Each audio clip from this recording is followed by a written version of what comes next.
नमस्कार दोस्तों। तो अब हम लोग दूसरा चैप्टर देखेंगे लूसेंट बायोलॉजी का। ठीक है।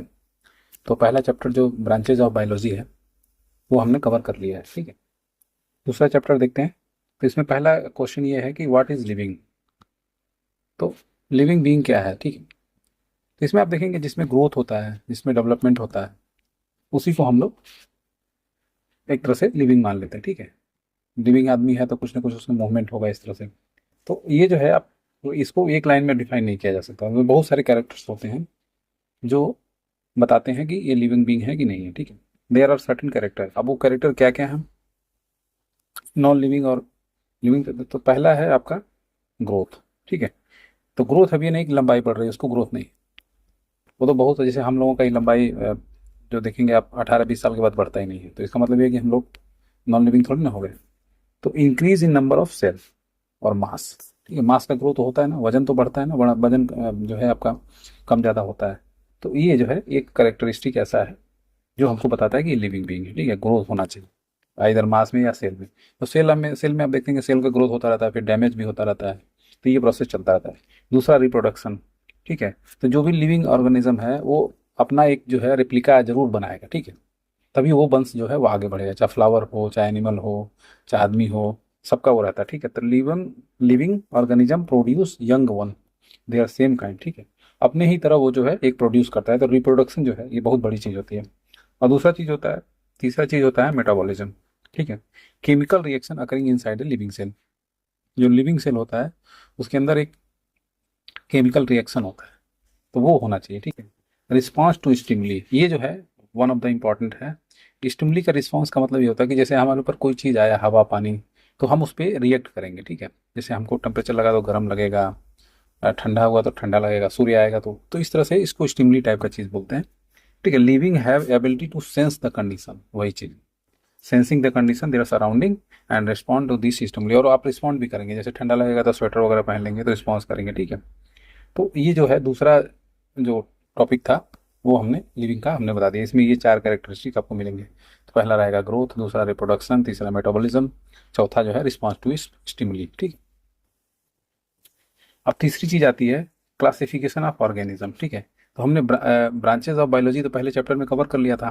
तो अब जो ऑर्गेनिज्म है उसका क्लासिफिकेशन किया जाता है। ठीक है। तो आपने देखा होगा कि शुरू में जब एकदम प्रिमिटिव टाइप जब था, मतलब जब स्टार्टिंग टाइम था, तो लोग दो भागों में पूरे ऑर्गेनिज्म को बांट दिया, इधर प्लांट में तो या फिर एनिमल में। दो ही किंगडम चलता था। ठीक है। इसमें अरिस्टोटल वगैरह थे। तो अरिस्टोटल जो है फादर ऑफ बायोलॉजी थे और जूलॉजी थे।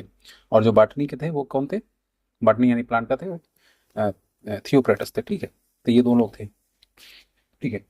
तो वही चीज यहाँ पे बोल रहा है कि there are millions of organism. अब इतने सारे ऑर्गेनिज्म हैं कि अब एक एक इंडिविजुअल को तो स्टडी करना पॉसिबल है नहीं। तो इसीलिए सम कैरेक्टरिस्टिक्स वगैरह को कॉमन रख करके दो ग्रुप में, तीन ग्रुप में, चार ग्रुप में, जितने ग्रुप में आपको बांटना है उस तरह से बांट करके किया जाता है। ठीक है। तो वही दिया, it is impossible to study each individual. ठीक है। इंडिविजुअल को पॉसिबल नहीं है, इसीलिए उनको कैटेगराइज किया जाता है, ग्रुप बनाया जाता है। ठीक है। क्योंकि कुछ कैरेक्टरिस्टिक्स होते हैं जो सिमिलर होते हैं, कुछ कैरेक्टरिस्टिक्स ऐसे होते हैं जो सिमिलर नहीं होते हैं। तो उसके आधार पे तो आप देखेंगे उसी में लाइनस जो है, लाइनस एक साइंटिस्ट थे, उन्होंने दो किंगडम में बांट दिया है, प्लांट में और एनिमिलिया में। ठीक है।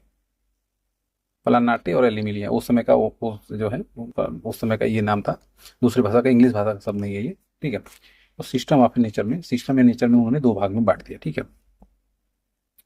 तो ये चीज हो गया उस समय की, इन्होंने बांट दिया।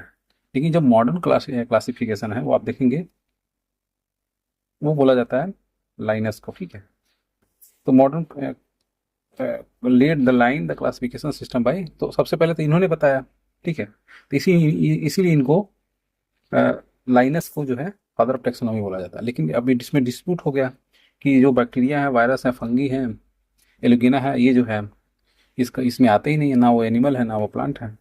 तो इसीलिए वो उसको दूर करने के लिए यहाँ पे 5 किंगडम क्लासिफिकेशन आया जो आज तक भी चलता है। ठीक है। 5 किंगडम। ठीक है। अब इसको किया था R H विटिकर ने। ठीक है। 1969 1969 में उन्होंने इसको क्लासिफिकेशन किया था। ठीक है। R H विटिकर। और क्राइटेरिया क्या रखा 5 किंगडम का, उसकी complexity, cell structure, complexity of body of organism, mode of nutrition, life style, phylogenic relationship, ये सब चीज़ें रख करके उन्होंने बनाया, ठीक है। तो पहला होता है मोनेरा, दूसरा होता है प्रोटिस्टा, तीसरा होता है फंगी, चौथा हो गया प्लांट और पांचवा हो गया एनिमल, ठीक है। तो ये 5 किंगडम बना दिया उन्होंने, ठीक है। तो पहले हम देखते हैं मोनेरा क्या होता है, ठीक है। तो ये जो होता है, जितने प्रोकायोटिक जो होते हैं ऑर्गेनिज्म होते हैं, जब हम लोग सेल पढ़ेंगे तो उसमें सेल दो तरीके होते हैं, यूरोकैरियोटिक होते हैं और प्रोकैरियोटिक होते हैं, ठीक है। तो मतलब एकदम प्रोकैरियोटिक का मतलब, प्रो का मतलब प्री, एकदम प्रिमिटिव एरिया में, एरा में, मतलब जब इवॉल्व हो रही थी चीज़ें, अर्थ वगैरह बन रही थी, तो उस समय देखेंगे एकदम छोटे छोटे ऑर्गेनिज्म वगैरह बने, उनको प्रोकैरियोटिक, उसमें सेल भी पूरी तरह से विकसित नहीं होता था, ठीक है।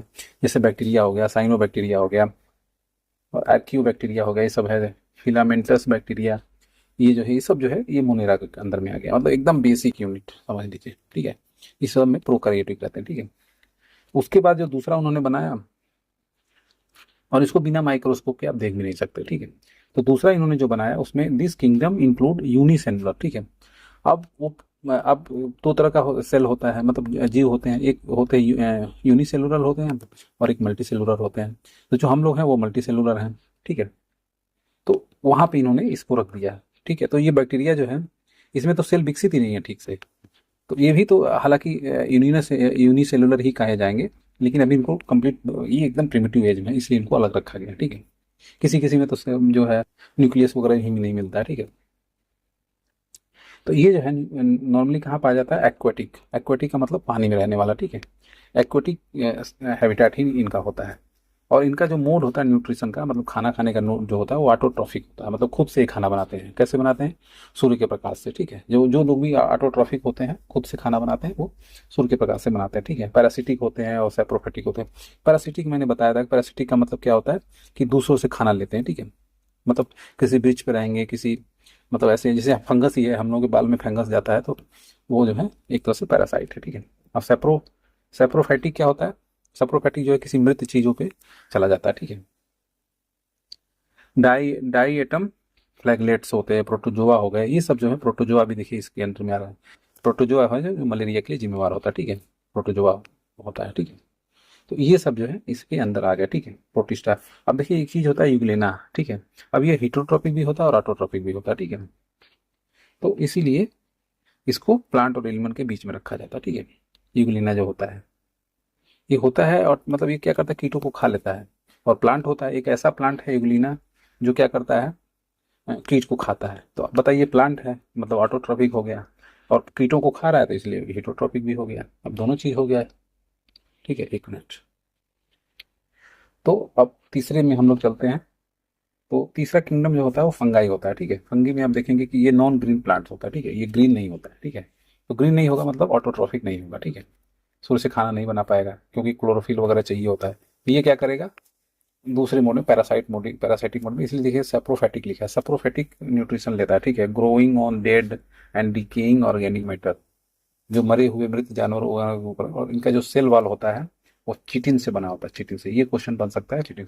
इसमें एग्जाम्पल में आप देखिए, मशरूम है, मोकर है, एल्बुगो है, ये सब है, ठीक है। तो ये आपका अब हो गया फंगाई, ठीक है। तो ये तीन जो है, उसमें जो आपने आपने देखा होगा कि जो सबसे पहले जो इन्होंने किंगडम बनाया था, उनका नाम था आपका लाइनस, जो नाम था। इन्होंने जो दो किंगडम बनाया था उसमें तीन ऐड किया, किसने ऐड किया, तो विटेकर ने ऐड किया, ठीक है। क्योंकि ये सब जो है बैक्टीरिया वगैरह, इनको अब प्लांट रखेंगे किसे, जानवर में रखेंगे, आप खुद ही सोचिए। तो ये चीज़ थी, ठीक है। अब हम लोग आ जाते हैं, तीसरा जो क्लासिफिकेशन है वो आपका है प्लांट। तो आप देखेंगे कि अब ये सिंपल है कि this kingdom include all plants except some algae, diatoms, fungi. ये जो है मोनेरा और प्रोटिस्टा में आते हैं, ठीक है। एल्गी और जैसे जो बैक्टीरिया है वो मोनेरा में आते हैं, और जो फंगाई वगैरह हैं वो प्रोटिस्टा में आते हैं, ठीक है। तो ये सब जो है आप देखेंगे, ये सारे इनको, इसके अलावा जितने भी हैं वो सब प्लांट वगैरह उसमें आते हैं, ठीक है। और ऑल ऑल सारे एनिमल जो है, प्रोटोजोआ को छोड़कर सारे एनिमल्स को इसमें रखा जाता है, ठीक है। प्रोटोजोआ को आप देखेंगे कि यहाँ पे रखा जाता है, टिस्टा में रखा जाता है, ठीक है। और फंगाई का तो अलग एक है ही, ठीक है। तो बाइनोमियल क्रेचर, नॉमेनक्लेचर, ठीक है। बाइनोमियल का क्या मतलब हुआ कि बाइनोमियल मतलब बाई मतलब दो, तो दो दो चीजों से रहेगा। जैसे हम लोगों का नाम है होमो सेपियंस, तो इसी को एक ये हो गया। अब ये हम लोगों का जो है एक वंश बताएगा, एक उसका जो इंडिविजुअलिटी बताएगा। तो इसीलिए बाइनोमियल चीज़ें रखी गई कि उससे आप जो है तुरंत पकड़ लें कि वो क्या है, ठीक है। तो there are need of uniform international naming of organism, ठीक है। In biology every organism is given to proper name, ठीक है। पहला जो है उसका जीनस, जीन से always starting with capital letter, ये पहला जो है कैपिटल, और सेकंड नेम जो है स्पीसीज जो है वो, और ये स्मॉल लेटर से होते हैं। जैसे होमो है ये हमेशा शॉर्ट से होगा, सेपियंस जो है स्टार्ट स्मॉल से होगा, ठीक है। इस तरीके से एक कॉमन लोगों ने बना लिया है। For example the scientific name of human is homo sapiens. Homo जो है उसका जीनस का नाम है, और जो सैपियंस है वो स्पीसीज है, ठीक है। तो अब इस तरह से यहाँ पे आप देखेंगे बाइनोमियल आप अगर पूछ देता है तो आपको यही बताना है बाइनोमियल नॉमेनक्लेचर जो है आपका इसी बेसिस पे, ठीक। तो मैन का आपका होमोसेपियंस हो गया, कैट का आप देखेंगे फेलिस डोमेस्टिका हो गया, ठीक है।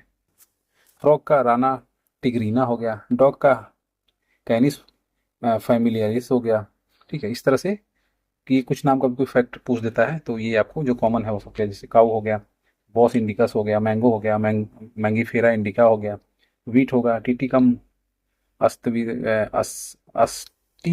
अस्टिवम हो गया, टिटिकम अस्टिवम हो गया, ग्राम जो है सीसर एरेंटिनम हो गया, हाउस फ्लाई का मुस्का डोमेस्टिका हो गया। देखिए मिलता जुलता किसके नाम था, ये आपका कैट से था। फेलिस डोमेस्टिका हो गया, ये मुस्का डोमेस्टिका हो गया। प्राइस का और ओरिचा सटविया हो गया। पीस का मटर का पाइसम सेट्रियम हो गया। मस्टर्ड का ब्रेसिका कंपेस्टो। ऐसे ही और भी चीज़ों के नाम होते हैं, लगभग सभी के नाम इसी तरह से होते हैं, ठीक है। तो ये कुछ इंपॉर्टेंट नाम थे घरेलू, इसमें से कभी कोई क्वेश्चन बन जाते हैं, ठीक है। और भी अगर कोई आपको लिस्ट मिलती है तो उसे आप जरूर एक बार देख लीजिए। अब हम लोग सीधा चलते हैं सेल पे, ठीक है। ये जो होता है बेसिक यूनिट ऑफ लाइफ होते हैं, वो क्या नाम है, लाइफ होता है, ठीक है। किसी भी ऑर्गेनिज्म में सेल सेल ही जो है सारा चीज़ करता है, ठीक है। तो सेल में जो है इसे basic structure and functional unit होता है, ठीक है।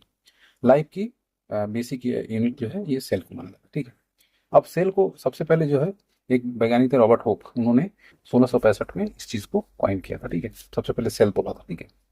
और स्मॉलेस्ट सेल जो है उसको क्या बोलते हैं, माइक्रोप्लाज्मा होता है, ठीक है। माइक्रोप्लाज्मा होता है उसका गैलिस स्टेपिकम होता है, ठीक है। माइक्रोप्लाज्मा गैलिस स्टेपिकम, ठीक है। ये सबसे स्मॉलेस्ट होता है। और लॉन्गेस्ट सेल जो है न्यूरॉन होता है, ठीक है। न्यूरॉन हम लोग की बॉडी में होता है ना, जो मैसेज वगैरह इधर उधर करता है, ठीक है। और biggest cell is of the is egg of ostrich, ठीक है। ये लॉन्गेस्ट हो गया। न्यूरॉन्स पूरा इतना मतलब बहुत सारे न्यूरॉन्स आपस में जुड़े रहते हैं। और बिगेस्ट मतलब सबसे बड़ा तो जो अंडा होता है, अंडा पहली बात देखिए, ये जो अंडा इतना बड़ा होता है ना यूनिसेलुलर होता है, ठीक है। एक ही सेल होता है। तो आप उसमें भी जो सबसे बड़ा तो ऑस्ट्रिच का जो एग है सबसे बड़ा था। और स्किंडन स्वान ने जो है सेल थ्योरी दी थी 1838-39 में, ठीक है। तो रॉबर्ट रॉबर्ट साहब जो क्या करते हैं, ये 1665 में सेल को बताते हैं कि सेल होता है एक, लेकिन उसकी कंप्लीट थ्योरी जो है इस्टेब्लिश करते हैं 1838-39 में आपकी स्किल्डन और स्वान, ठीक है। अब मेन फीचर देख लेते हैं सेल थ्योरी का क्या होता है। तो all organism compose of cell, सभी जो है सेल से बने होते हैं, ठीक है। और body of every organism is made of cell, ठीक है। ये भी है, बॉडी जो है वो भी। और each cell arises from pre existing, इसी की मैं बात कर रहा था कि जो एक पहले कोई एक बेसिक यूनिट सेल बनती है, उससे इवॉल्व होता है आदमी, कुछ और बनता है, फिर उससे भी इवॉल्व होकर और कुछ बनता है। तो हमेशा जो नया चीज़ बनता है ना वो प्री एग्जिस्टिंग सेल से बनता है, ठीक है। पहले कुछ रहता है फिर वहां से इवॉल्व होता है। एकदम से ऐसा नहीं हो कि कोई भी चीज़ एकदम से बन जाती है, ठीक है। Every organism start is life from single cell, देखिए ठीक है, सब लोग पहले सिंगल सेल से ही स्टार्ट करते हैं, ठीक है। अब जो है सेल दो तरह के होते हैं, ठीक है। हमने जब देखा था, जब हम लोग जब क्लासिफिकेशन पढ़ रहे थे उसमें आप देखा था मोनेरा की बात आई थी। तो मोनेरा में हम देखे थे प्रोकैरियोटिक की हमने बात की थी। तो प्रोकैरियोटिक मतलब एकदम जिसमें सेल वगैरह अच्छे से डेवलप नहीं रहता है, ठीक है। तो वहां पे था। और प्रोटिस्टा में आप देखेंगे कि यूनिसेलुलर की बात कर रहे थे, ठीक है, बात कर रहे थे। तो उसी में आप देखेंगे जो सेल दो है, सेल दो प्रकार का होता है, ठीक है। तो जो पहले के तीन किंगडम है आप देखेंगे वो इसी में सिमट जाते हैं, ठीक, प्रोकैरियोटिक में। और जो बाकी दो हैं जैसे एनिमल और प्लांट जो है वो यूरोकैरियोटिक के अंदर में आता है, ठीक है। तो ये जो है प्रिमिटिव सेल है, एकदम बेसिक जो होते हैं, three basic structure of typical cell but lack of nuclear. अब न्यूक्लियर मेम्ब्रेन ही बताइए नहीं होता है, जो एकदम बेसिक है सेल का। न्यूक्लियर मटेरियल जो है वो साइटोप्लाज्म में होता है, उसको न्यूक्लियाइड बोलते हैं। अदर मेम्ब्रेन जो है वो absent होता है, ऑर्गेनिल्स वगैरह एब्सेंट होता है, माइक्रोकांडिया नहीं होता है, राइबोसोम गोल्गी बॉडी वगैरह नहीं होता है। तो वायरस बैक्टीरिया साइनोबैक्टीरिया ये सब जो है ये प्रोकैरियोटिक में आते हैं, ठीक है। अब यूरोकैरियोटिक में आप देखेंगे कि जो कंप्लीट सेल होता है और इसमें जो है मेम्ब्रेन भी होता है, सब होता है। यूनिसेलुलर मल्टीसेलुलर प्लांट और एनिमल जो है इसके अंदर आते हैं, ठीक है। तो यहाँ पे आप देखेंगे दोनों का डिफरेंस दिया है, ये दोनों का डिफरेंस बहुत इंपॉर्टेंट है और इस तरह से क्वेश्चन बनता है, ठीक है। तो पहली बात, प्रोकैरियोटिक रहेगा तो इसका साइज काफी स्मॉल रहेगा, ठीक है, क्योंकि उसमें बहुत सारी चीजें नहीं होती, जैसे माइटोकॉन्ड्रिया नहीं होता है, गोल्गी बॉडी नहीं होता, राइबोसोम वगैरह नहीं होता, वो ये सब जो है सेल के एक तरह से पार्ट है, ठीक है। तो ये सब होते नहीं है। न्यूक्लियस जो है, अंदर में एक न्यूक्लियस होता है, ऐसे अगर सेल है तो एक न्यूक्लियस होता है, ठीक है, जहाँ पे मतलब मेन फंक्शन जो है सेल का होता है, ठीक है। तो वो आप देखेंगे इसमें एब्सेंट होता है। और ये जो है सिंगल क्रोमोजोम और सर्कुलर शेप में रहता है, ये सिंगल क्रोमोजोम जो है ये लोग कंटेन करते हैं, ठीक है। मेम्ब्रेन बाउंड सेल, और जो जो मेम्ब्रेन बाउंड सेल हैं वो एब्सेंट रहते हैं, वही मैं बताया माइटोकॉन्ड्रिया वगैरह। और सेल डिवीजन जो है फिजन से होता है, ठीक है, बडिंग और फिजन से होता है, ठीक है। सेल तो डिवीजन डिवाइड होता है ना, बनता है ना, जैसे ऐसे ऐसे करके बनता है ना। तो ये जो है इसमें प्रोसेस होता है फिजन का और बडिंग का, ठीक है। तो ये हमने प्रोकैरियोटिक देख लिया। अब इसी तरह से हम लोग यूरोकैरियोटिक देख लेते हैं। तो इसमें आप देखिए जनरली लार्ज होता है, मतलब इससे लार्ज होता है, वैसे तो इसमें भी उतना लार्ज नहीं होता, लेकिन इसके कंपेयर में लार्ज होता है, ठीक है। और न्यूक्लियस प्रेजेंट होता है इसमें, ठीक है, जो जिसमें मेन मेन फंक्शन होता है सेल का, वो होता है इसमें। और ये जो है एक से ज़्यादा क्रोमोसोम ये कंटेन करता है, ठीक है। इसमें सेल ऑर्गेनेल्स जो होते हैं, जैसे माइटोकॉन्ड्रिया हो गया, गोल्गी बॉडी वगैरह हो गया, राइबोसोम, ये सब प्रेजेंट रहता है इसमें, ठीक है। और सेल डिवीजन जो है वो माइटोसिस और मियोसिस से होता है, ठीक है। तो सेल डिवीजन का दो तरीका होता है, एक माइटोसिस और मियोसिस, ठीक है, ये दो तरीका होता है, ये हम लोग आगे देखेंगे, बहुत इंपॉर्टेंट है ये। सेल जो है, जैसे कैंसर वगैरह होता है तो उसको, उसमें सेल ग्रोथ होता है ना, तो उसमें कौन सा प्रोसेस होता है, या फिर आदमी एजिंग होता है तो उसमें क्या, तो वो सब आप आगे आएगा तो हम लोग देखेंगे। अभी फिलहाल इसमें सेल इस तरह से होता है और इसमें बडिंग और फिजन होता है, ठीक है। अब जो सेल है उसका हम लोग पूरा स्ट्रक्चर देखते हैं, ठीक है, उसमें क्या क्या चीज़ें होती है, किसका क्या फंक्शन होता है, वो बहुत इंपॉर्टेंट है, ठीक है। और ये इससे एक से दो प्रश्न तो आना ही आना है, ठीक है, 110% आना है, कोई भी एग्जाम। सेल सेल पे आएगा तो सेल में जो उसके जो ऑर्गेनिल वगैरह हैं उनसे रिलेटेड क्वेश्चन हमेशा बनता है, ठीक है। तो सबसे पहले आप देखेंगे सेल वॉल होता है, ठीक है। तो वॉल जो है आप देखेंगे मनुष्य का जो बॉडी होता है उतना हार्ड नहीं होता है, जो पेड़ पौधे वगैरह रहते हैं तो वो हार्ड होते हैं। तो सेल वॉल जो है ना वो हमेशा आप देखेंगे प्लांट सेल में ही मिलता है, ठीक है। रिजिड सेल वॉल होता है, ठीक है। और वो लिविंग नहीं रहता, नॉन लिविंग होता है, ठीक है। और परमिएबल भी होता है, फ्रीली परमिएबल होता है, ठीक है। और ये सेल्यूलोज से बनता है और काइटिन से बनता है, ठीक है। तो ऊपर में भी एक बार एक जगह काइटिन आया था, तो ठीक है, आप कमेंट सेक्शन में बताइए कि आपने काइटिन कहाँ पे सुना था, ठीक है। और ये जो है शेप को प्रदान करता है, ठीक है। तो ये वॉल हो गया, ठीक है। और सेल मेम्ब्रेन, अब ये जो है मेम्ब्रेन ये दोनों में होता है। जैसे मान लीजिए अगर मैं ये सेल बना दूं तो इसको मैं मान लेता हूँ कि वॉल है, ठीक है। तो अब यहाँ पे मैं अगर एक कोई सेल बनाऊंगा तो इसको मैं ऐसे बना दूंगा, और यहाँ पे ये वॉल मैं एब्सेंट दिखा दूंगा, ठीक है, वॉल नहीं है। तो अब जो है अब ये आएगा सेल मेम्ब्रेन आएगा, ठीक है, ये ऐसे। अब सेल मेम्ब्रेन अब ये दोनों में रहेगा, ठीक है, ठीक है। इसको प्लाज्मा मेम्ब्रेन भी बोला जाता है, ठीक है, इस तरीके से रहता है कुछ। अब इसको प्लाज्मा मेम्ब्रेन करता है, और ये जो है परमिएबल होता है, अंदर बाहर इसमें मटेरियल होता है, लेकिन सारे मटेरियल नहीं हो सकते, वो भी मतलब एक कंट्रोल वे में होता है, ठीक है। और ये जो है आउटर कवरिंग एनिमल सेल, ठीक है। मेम्ब्रेन सेल जो है, प्लाज्मा सेल जो है एनिमल सेल को करता है। और ये जो है प्लांट सेल में भी सेल वॉल के अंदर ही पाया जाता है, ठीक है। उसमें तो वॉल है तो वो तो कवर कर ही रहा है, लेकिन ये जो है मेम्ब्रेन है ये एनिमल सेल को कवर करके रखता है, ठीक है। और ये थिन होता है, इलास्टिक होता है, देखिए हम लोग इसमें, और लिविंग होता है, डबल लेयर होता है, परमिएबल मेम्ब्रेन होता है, ठीक है। परमिएबल होता है मतलब, परमिएबल का मतलब हो गया ये आदान प्रदान उसमें से अंदर बाहर चीज़ें हो जाती हैं। अब सारी चीज़ें नहीं होती हैं, मतलब उसमें कुछ कंट्रोल वे में ही होता है ऐसा, ठीक है। और ये जो किसका बना होता है, तो ये फास्फोलिपिड मॉलिक्यूल्स का बना रहता है, ठीक है।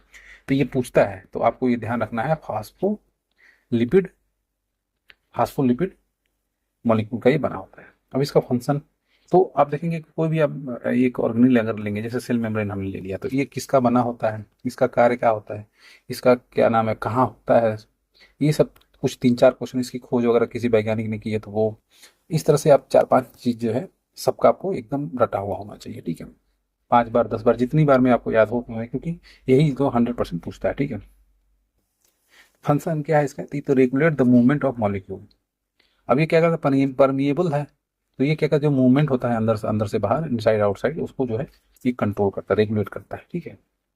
अब तीसरी चीज आ गई प्रोटोप्लाज्म। अब मान लीजिए ऐसे अगर सेल है तो अब अंदर में एक ऐसे लिक्विड जैसा कुछ होता है, उसको क्या हम लोग बोलते हैं, उसको प्रोटोप्लाज्म बोलते हैं, ठीक है। तो whole fluid present inside the plasma membrane. अभी मेम्ब्रेन जो है ना इसी लिक्विड को बचा के रखा होगा, तो ये लिक्विड बाहर नहीं चला जाएगा, गिर जाएगा ना। तो एक लेयर जस्ट है उसके अंदर, इसको कंट्रोल में रखा हुआ है, उसके अंदर जो भी लिक्विड है ना उसको हम लोग प्रोटोप्लाज्म बोलते हैं, ठीक। और ये जो है किसने दिया था, परकिंज ने दिया था, ठीक है। परकिंज ने 1839 में ये नाम दिया था, उन्होंने ढूंढा था और उन्होंने ये नाम दिया था प्रोटोप्लाज्म, ठीक है। अब जैसे अब ऐसे अगर ये है तो ये अगर मैं प्लांट्स को बना रहा हूँ और ये ऐसे मेम्ब्रेन बना दिया तो अंदर ये ऐसे अब इसी में सारे जो ऑर्गेनेल है वो आपको मिलेंगे, ठीक है। तो प्रोटोप्लाज्म जो है मेड अप ऑफ वेरियस, अब ये किसका बना होता है, तो वाटर का, आयन का, सॉल्ट का, ऑर्गेनिक मॉलिक्यूल का, ठीक है। तो इसमें हमने देख लिया, ठीक है। अब ये कहाँ होता है, तो होल लिक्विड जो होता है वो उसको हम लोग प्रोटोप्लाज्म बोलते हैं। इसकी खोज किसने की थी या इसका नाम किसने दिया था, तो पोर्केंजे ने दिया था, ठीक है, 1839 में। अब इसका काम क्या है, एक किसका बना होता है, तो वाटर का, आयन का, सॉल्ट का। अच्छा, सेल वॉल किसका बना होता है, तो वो बना होता है आपका चिटिन का था और क्या था, सेलुलोज का था, ठीक है, काइटिन का, काइटिन और सेलुलोज का था। ये किसका बना होता है, तो water, oils and organic material, ठीक है। अब इसका फंक्शन देख लेते हैं, ठीक है। तो अब इसमें देखिए दो चीज होता है, ठीक है। अब अब ये it is a part of living cell, ठीक है। तो लिविंग सेल है तो इसका काम समझ ही गए आप। प्रोटोप्लाज्म जो है वो फर्दर दो चीजों में बटा होता है, ठीक है। साइटोप्लाज्म, अब जैसे मैंने अगर बनाया, ऐसे बना दिया तो ये आपका हो गया। तो अंदर एक न्यूक्लियस होता है, ठीक है। तो अब ये प्रोटोप्लाज्म है, सपोज इसके अंदर जो लिक्विड है प्रोटोप्लाज्म है, अब अंदर न्यूक्लियस है तो उसको न्यूक्लियोप्लाज्म बोलते हैं, और अब बाहर के जो है उसको साइटोप्लाज्म बोलते हैं, ठीक है। तो ये हो गया the liquid found outside the nuclear membrane. अब अंदर में एक और मेम्ब्रेन होती है, उसको न्यूक्लियर मेम्ब्रेन बोलते हैं, जो मैं अभी न्यूक्लियर बनाया था, ठीक है। और उसके अंदर जो लिक्विड मिलती है उसको साइटोप्लाज्म बोलते हैं। और उसके बाहर जो लिक्विड होता है, जो liquid found inside, sorry inside जो लिक्विड होता है उसको न्यूक्लियर मेम्ब्रेन के अंदर बोलते हैं, उसको न्यूक्लियोप्लाज्म बोलते हैं। और जो साइटोप्लाज्म है उसके बाहर जो लिक्विड होता है वो उसको बोलते हैं, ठीक है। तो वो मैंने अभी फिगर में बताया था, ठीक है। अब चौथा पे आ जाते हैं हम लोग, माइटोकॉन्ड्रिया की बात करते हैं, ठीक है। अब इसकी खोज किसने की थी, अल्टमैन ने की थी, 1886 में खोज की थी, ठीक है। These are cylindrical. अब ये इसका शेप वगैरह कैसा होता है, सिलिंड्रिकल होता है, रॉड शेप की तरह होता है, इस तरह से सिलिंड्रिकल रॉड शेप जैसा होता है, ठीक है। और स्फेरिकल स्ट्रक्चर होता है और ये साइटोप्लाज्म में पाया जाता है, ठीक है। तो आप देखिए ये साइटोप्लाज्म हमने देखा था, जो मतलब न्यूक्लियस के बाहर जो लिक्विड है वहां पे ये पाया जाता है, ठीक है। It is surrounded by double layered membrane, ठीक है। अब वो भी जो है डबल मेम्ब्रेन जो है से क्या नाम है, सराउंडेड रहता है, ठीक है। इनर मेम्ब्रेन जो है बहुत मेनी फोल्ड होता है, उसको क्रिस्ट बोला जाता है, ठीक है। और फ्लूइड प्रेजेंट इनसाइड द माइक्रोकांडिया उसको मैट्रिक्स बोला जाता है। और माइटोकांड्रिया के अंदर भी एक फ्लूइड होता है उसको मैट्रिक्स बोला जाता है, और वो क्या करता है, एंजाइम और कोएंजाइम उसके अंदर होता है, ठीक है। अब इसका फंक्शन हम लोग देख लेते हैं, हमने अब वही 5 चीजें पकड़ लेंगे। तो माइटोकांड्रिया हो गया। अब ये सेप वगैरह हमने बता दिया कि कहाँ प्रेजेंट होता है, सेप वगैरह हमने देख लिया। ये जो प्रेजेंट होता है साइटोप्लाज्म में, सेप इसका सिलेंड्रिकल है, राउंड है, और उसका खोज अल्टमैन ने 1886 में किया था, ठीक है। और ये क्या नाम है, ये माइटोकॉन्ड्रिया के अंदर एक फ्लूइड होता है जिसको मैट्रिक्स बोलते हैं, और ये जो है इसमें एंजाइम और कोएंजाइम होते हैं, ठीक है। अब इसका फंक्शन देख लेते हैं। तो ये जो है रेस्पिरेटरी वाला काम करता है। रेस्पिरेटरी और श्वसन में मैं पहले की वीडियोज में भी बता चुका हूँ कि जो हम लोग सांस लेते हैं उसको सांस लेना बोलते हैं, लेकिन जो हम लोग सांस लेते हैं, जो ऑर्गेनिक मैटर हमारे शरीर के अंदर है, वो जो है O2 के साथ जो ऑक्सीजन का रिएक्शन होता है उसको हम लोग रेस्पिरेशन बोलते हैं, ठीक है। तभी तो वो ऑर्गेनिक मटेरियल हमारे शरीर में लगेगा, अगर वो जाकर के कहीं रिएक्शन नहीं होगा तो हमारे बॉडी में कैसे लगेगा। तो माइक्रोकांड्रिया आप देखेंगे वही काम करता है, इसीलिए इसको पावर हाउस भी बोलते हैं, ठीक है। पावर हाउस यहाँ पे बोला जा रहा है, तो वही होता है रेसिपिरेटरी जो साइट होता है सेल्यूलर रेस्पिरेशन का, ठीक है, वो होता है। और ये क्या करता है, एनर्जी को सिंथेसाइज करता है। तो आप देखेंगे O2 से, जब जैसे मान लीजिए कोई हाइड्रोकार्बन ही है, अगर O2 से रिएक्शन होता है तो एनर्जी बनती है, और पानी और CO2 बनता है। तो एनर्जी जो है इससे ऑर्गेनिक मटेरियल जो है जब O2 के साथ ऑक्सीजन करता है, मतलब रिएक्शन करता है, तो रेस्पिरेशन उसको बोलते हैं, वो होने के बाद आपको एनर्जी बनती है, और उसको जो है ATP एक यूनिट होता है, उससे हम लोग कैलकुलेट करते हैं, ठीक है। और जो है ये इसको पावर हाउस ऑफ सेल बोलते हैं, ठीक है। पांचवी चीज आती है, उसको हम देखते हैं, बोलते हैं गोल्गी बॉडी, ठीक है।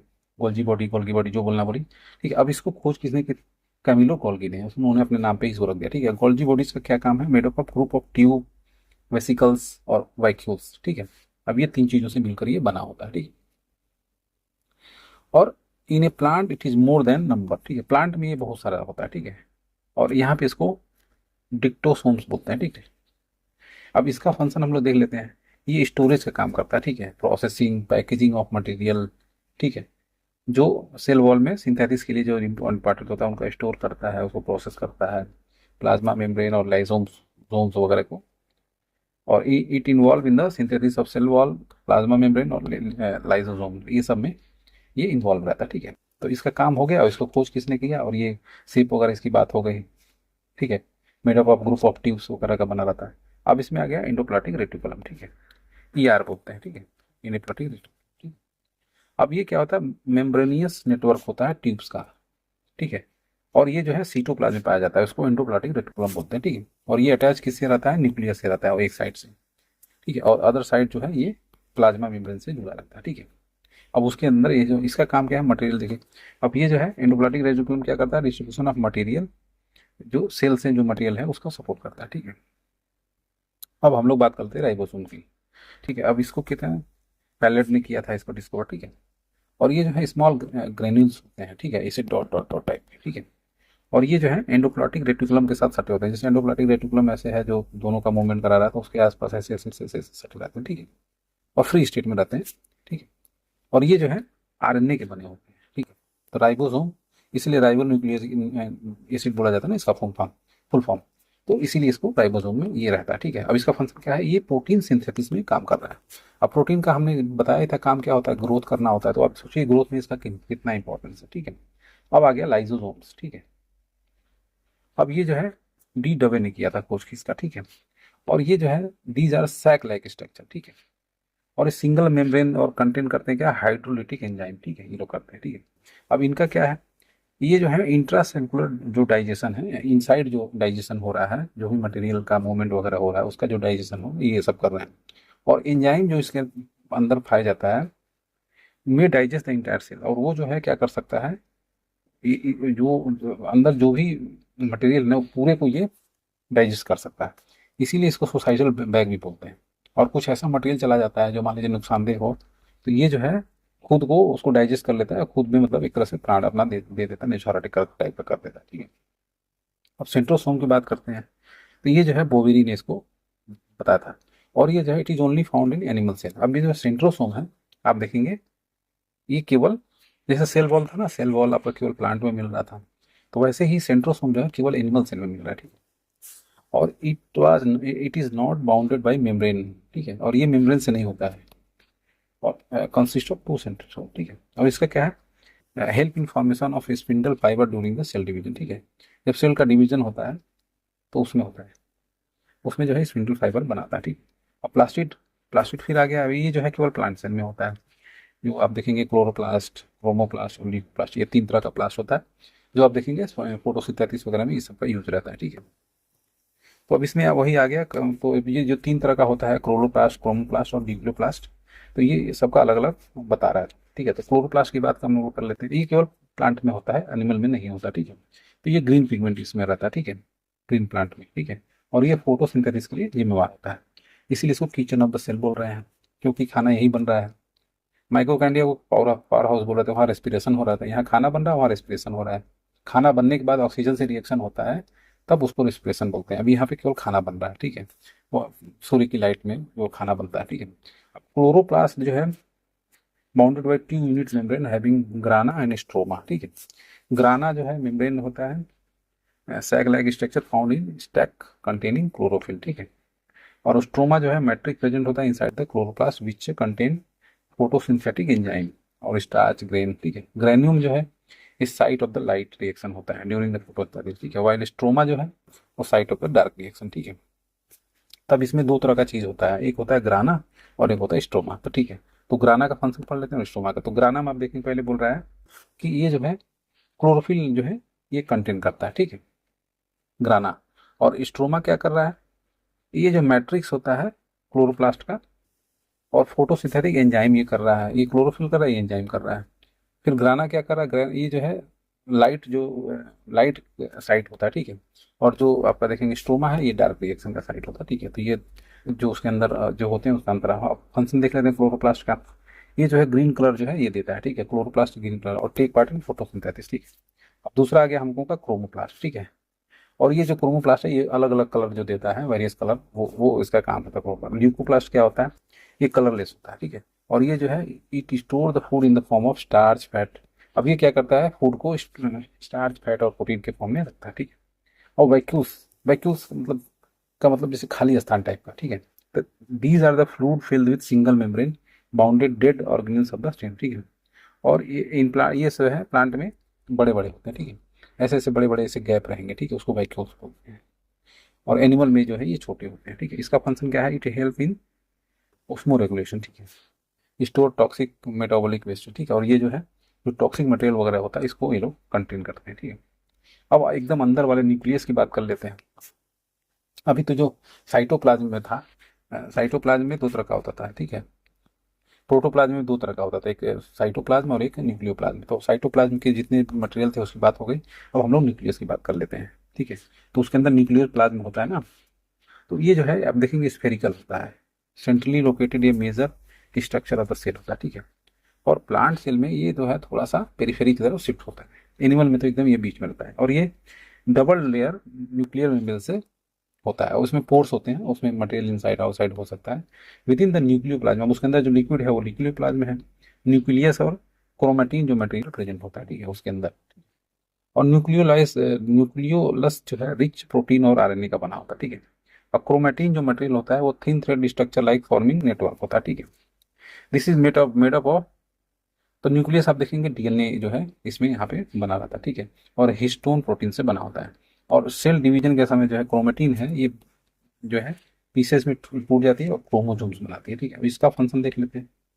तो ये क्या करता है, मेन मैं बताया ना कि ये न्यूक्लियस है तो मेन काम करेगा, तो ये जो है सेल की एक्टिविटी को कंट्रोल करता है, इसीलिए कंट्रोल रूम बोला जाता है सेल का, ठीक है। और क्रोमेटिन जो है वो ट्रांसमिट करती है क्या, हेरिडिटरी जो कैरेक्टर है क्रोमोसोम्स का वो पेरेंट टू देयर ऑफस्प्रिंग में करती है, ठीक है। तो यहाँ पे अब हमने सेल की कंप्लीट बात कर ली, सारे उसके जो भी पार्ट्स थे वो भी हमने बात कर ली। तो आप देखिए कि कुछ कुछ अंतर होते हैं एनिमल सेल और प्लांट सेल में, ठीक है। तो प्लांट सेल जो है, सेल जो है वो देखेंगे आप बिगर साइज में होता है, और एनिमल का जो सेल है वो थोड़ा सा स्मॉल होता है। इसमें सेल वॉल प्रेजेंट रहता है, इसमें सेल वॉल नहीं रहता है। इसमें प्लास्टिड प्रेजेंट रहता है, इसमें प्लास्टिड नहीं रहता है, ठीक है। क्योंकि ये ऑटोट्रोप टाइप के होते हैं ना, तो इससे खुद का खाना वाना बना रहता है। इसमें सेंट्रोसोम नहीं होता है, तो इसमें सेंट्रोसोम होता है, ठीक है। और वैक्यूल जो इसमें होते हैं वो काफी बड़े बड़े होते हैं, और इसमें जो वैक्यूल होते हैं वो कम, थोड़ा छोटे होते हैं, ठीक है। क्रोमोजोम्स की बात कर लेते हैं। तो उसमें जो होते हैं देखेंगे क्रोमोजोम जो न्यूक्लियस के अंदर था वो थ्रेड लाइक स्ट्रक्चर था फाउंड इन द न्यूक्लियस, ठीक। और it become the visible during the cell division, और ये तभी दिखता है जब सेल डिवीजन होता है, ठीक है। और each chromosome made up of two chromatids join together point centromeres, ठीक है। बीड लाइक स्ट्रक्चर, बीड मतलब कुछ होता है ना जो बनता है उसको बीड बोलते हैं। और ये जो है क्रोमोजोम में पाया जाता है उसको जीन बोला जाता है, ठीक है। क्रोमोजोम के अंदर जीन होता है, और जीन जो है वो डीएनए का बना होता है, ठीक है। डीऑक्सी राइबो न्यूक्लिक एसिड का बना होता है, और ये कैरियर होता है जेनेटिक इन्फॉर्मेशन का फ्रॉम जनरेशन टू, इसीलिए डीएनए टेस्ट वगैरह होता है। और सम वायरस जो होता है आरएनए का वो भी जेनेटिक मटेरियल करते हैं, ठीक। वैसे तो नॉर्मली डीएनए करता है, लेकिन कुछ वायरस ऐसे हैं जो आरएनए के थ्रू जेनेटिक, उनको रेट्रो वायरस बोलते हैं, ठीक है। और प्रोकैरियोटिक्स में क्या होता है, केवल वन क्रोमोजोम होता है लाइक बैक्टीरिया, ठीक है। और जो हमारा हम लोग तो प्रोकैरियोटिक में यूरोकैरियोटिक है ना, इसमें आप देखेंगे कि एक से ज्यादा क्रोमोजोम होता है, वो हमने ऊपर पहले ऑलरेडी देख लिया, ठीक है। तो अब हम लोग यूरोकैरियोटिक सेल की बात कर लेते हैं। तो उसमें जो है मिनी क्रोमोजोम्स होते हैं, और particular kind of species definite number of chromosome, ठीक है। उनके सेल में डिफिनिट नंबर ऑफ, और ये सेल डिवीजन के समय ही पता चलता है। और हमेशा वो पेयर में होता है, ठीक है। उसको डाइपोलाइट बोलते हैं, ठीक है। The set of unpair chromosome is called haploid, ठीक है। और gametes have haploid set of chromosome, ठीक है। जो गैमेट्स होते हैं वो इस तरह से करते हैं। अब उसमें वही बोल रहा है कि क्रोमोजोम जो है अलग अलग जानवरों में अलग अलग होते हैं। तो जैसे पीजन में 40 पेयर होता है, चिंपैंजी में 24 होता है, कैट में 19 होता है, ओनियन में 8 होता है, डॉग में 39 होता है, ह्यूमन में 23 होता है, फ्रॉग में 13 पेयर होता है, पी में 7 पेयर्स होता है, हॉर्स में 32 पेयर होता है, ठीक है। तो इसमें आप इन सब मिसालों में आप देखेंगे कि पीजन्स में सबसे ज्यादा हो रहा है, ठीक है। टोमेटो में 12 ही पेयर है। तो ये हो गया, ठीक है। अब न्यूक्लिक एसिड हम लोग देख लेते हैं। न्यूक्लिक एसिड जो होता है एक ऑर्गेनिक कंपाउंड होता है, कॉम्प्लेक्स जो होता है, ये सेल में पाया जाता है, ठीक है। और ये जो है जेनेटिक इंस्ट्रक्शन जो है ये इसको होता है, इसमें फॉर्म में होता है, ठीक है। अब ये दो तरीके का होता है, एक डीएनए हो गया और एक आरएनए हो गया। तो ये जो है फेडरिक मेस्कर ने ये जो है पहले डीएनए का बताया, ठीक है, कि न्यूक्लियस में ये रहता है, ठीक है। DNA is a macromolecule in large number in nucleotides are present, ठीक है। केमिकली जो है न्यूक्लियोटाइड जो है ये 3 कंपाउंड के होते हैं, ठीक है, जो नाइट्रोजन होता है, सुगर होता है और फास्फेट ग्रुप होता है, ठीक है। उसका फिर अभी स्ट्रक्चर भी डीएनए का लेके आएंगे, ठीक है। नाइट्रोजन बेस में 2 टाइप होता है, प्यूरिनिन्स होता है और पायरामिडिन्स होता है, ठीक है। प्यूरिन्स कंटेंट 2 नाइट्रोजन बेस होता है, एडनिन और ग्वानिन होता है, और पिरिमिडिन जो है नाइट्रोजन बेस उसका थाइमिन होता है और साइटोसाइन होता है, ठीक है। तो ये 4 तरह के न्यूक्लियोटाइड्स होते हैं, ठीक है, डीएनए के अंदर। और वाटसन क्रिक जो है लेके आते हैं डबल हेलिकल मॉडल लेके आते हैं, ठीक है, डीएनए का। उसमें आप देखेंगे DNA molecular control consist of 2 polynucleotide strand, ठीक है, फॉर्मिंग डबल हेलिक्स, ठीक है। अब उसमें देखें ईच स्ट्रैंड है बैकबोन ऑफ शुगर फास्फेट, ठीक है, nitrogen base is attach to the sugar, ठीक है। दूसरा नाइट्रोजन बेस जो होता है वो 2 स्ट्रैंड होता है, डबल हेलिक्स होता है, पेयर होता है, हेल्प ऑफ हाइड्रोजन बॉन्ड, ठीक है। एडेनिन पेयर करता है थाइमिन से और गुआनिन पेयर करता है साइटोसाइन से, ठीक है। एडनिन और थाइमिन जो है वो आपस में एक दूसरे कॉम्प्लीमेंट्री होते हैं, और साइटोसाइन जो है वो गुआनिन के कॉम्प्लीमेंट्री होता है, ठीक है। Hydrogen bonding between nitrogenous base hold 2 strand of together, ठीक है। ये सब चीजें लिखी हुई है। स्पाइरल स्टीयर किस टाइप पर बनता है, इस टाइप में ये थाइमिन हो गया, इस तरह से कैसे करते हुए आता है, ठीक है। अब इसका फंक्शन क्या है, it contain genetic information coded, ठीक है, डीएनए सिंथेसिस आरएनए, ठीक है। DNA is mainly found in nucleus में, लेकिन ये माइक्रोकांडिया और क्लोरोप्लास्ट में भी थोड़ा सा मात्रा में मिलता है। तो ये क्वेश्चन बनता है, ठीक है, न्यूक्लियस के अंदर तो पाया जाता है, तो क्लोरोप्लास्ट तो एनिमल में होता नहीं, तो एनिमल में माइक्रोकांडिया में पाया जाएगा। और एक प्लांट में कहाँ कहाँ मिलेगा, क्लोरोप्लास्ट में, माइक्रोकांडिया में और न्यूक्लियस में तो है, ठीक है। अब जीन की बात कर लेते हैं। तो जीन जो है आप देखेंगे हेरिडिटरी यूनिट होता है, और ये जो है डीएनए का ही बना रहता है, ठीक है, जो क्रोमोसोम के ऊपर होता है, ठीक है। तो यहाँ तक हमने देख लिया दोस्तों। अब नेक्स्ट वीडियो में हम लोग आरएनए से स्टार्ट करेंगे, ठीक है। तो ये वीडियो आपको कैसा लग रहा है हमको जरूर बताइए, ठीक है, फीडबैक दीजिए। Thank you.